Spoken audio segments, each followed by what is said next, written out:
Благодарам председателе, почитувани колеги пратеници, почитувана македонска јавност. Да бидам искрен, не ја разбирам само довербата и храброста на Славјанка Петровска да се јави тука последен таков историски дебакл кој што го преживеа на престојните парламентарни избори, несудената раперка по утринските телевизии и несудена председателка на СДСМ, но јас не би се мешал во внатрешните работи, за да не критикувате, би ве оставил сами да тонете во дното, да го пробушите кој што го имате допрено. Вие ли, колешке Петровска, најдовте да говорите тука и да кажувате за кадровските решенија на ВМРО ДПМН и за програмата, која што одбраната од гордост ја направивте да биде на последно место во светот и која што неохлебените кадри на СДСМ, партиските плакатолепачи на социјалдемократската младина ги вдомивте во армијата.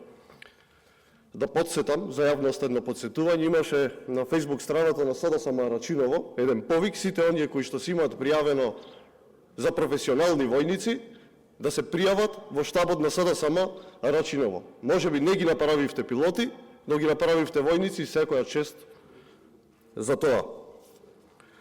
Вие и останавте должни на јавност исто така да одговорите како со една плата се гради луксузна хациенда со базен, за која што тврдевте дека не е во ваша собственост. Очигледно е дека кога вие бевте на власт, власта за СДСМ беше златна кокошка, но за обичниот граѓанин тоа беше еден горшлив залак.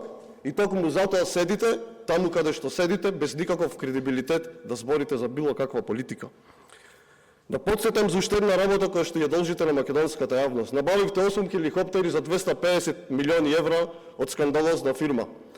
За една паралела, владата на ВМРО ДПМН само во првата година 250 милиони евра ќе прати во општините за директно подобрување на стандардот на граѓаните. Понатака, има еден мал милион скандали и афери кои што можам тука на говорница да ви ги наведам и вас лично, и на другите функционери на СДСМ, но по воспоставувањето на правната држава ќе одите пред институциите и таму ќе се објасните за сите овие афери и скандали. А најмногу што треба да ви биде срам е што ги пониживте македонските бранители кои погинаа на вејце, нарекувајќи, изјавувајќи дека погинале затоа што ВМРО ДПМН сакало војна. Вие сте голем срам и голема брука за Македонија и за среќа повеќе никогаш нема да се повторите на Република Македонија. Благодарам.